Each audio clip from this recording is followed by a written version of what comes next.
Hi guys, Carl here from Metabo. Here we have the new KGS 216M compound miter saw. This is a 1500 watt machine with a 65mm depth of cut at 90 degrees.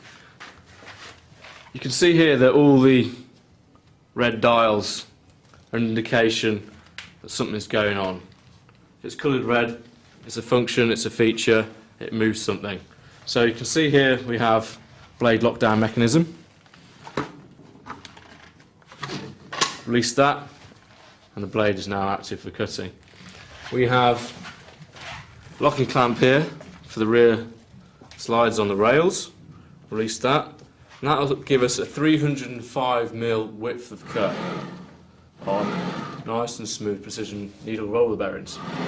To the sides of the machine we have a solid milled aluminium base, and on the left we have side extension pods to support longer work pieces, and also built in there, a nice clever idea, length stops. To the front of the machine we have a miter mechanism, and with this we can miter left and right to 47 degrees.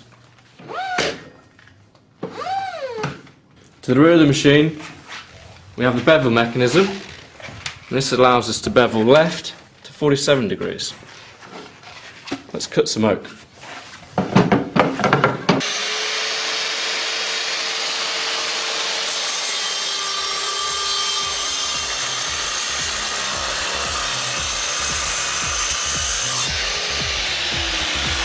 Metabo KGS 216 compound miter saw, available from toolstock.co.uk.